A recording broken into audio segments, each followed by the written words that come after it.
Proposed Amendment 1, a balanced budget.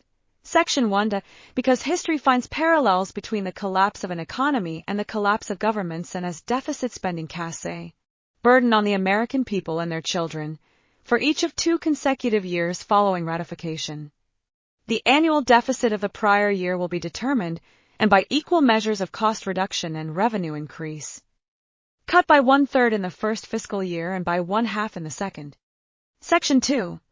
Absent a 2/3 vote to the contrary in the House of Representatives and a 60-vote majority vote in the Senate, Congress, using any combination of spending reduction and revenue increase, will create, for the 3rd fiscal year and every year thereafter, a surplus or balanced budget in which spending outlays are equal to or less than the last annual revenue, adjusted for inflation, and presented by no later than the 7th weekday of September.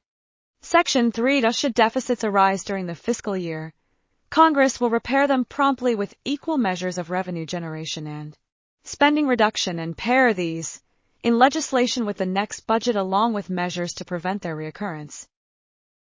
Comment.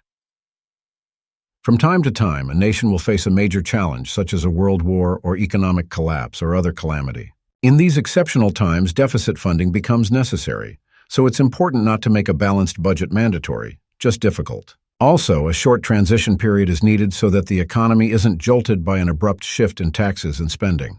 Section 1 provides a 3-year transition to a balanced budget. Section 2 defines what a balanced budget is and requires a 2/3 majority in the House and 60-vote majority in the Senate to pass a deficit budget.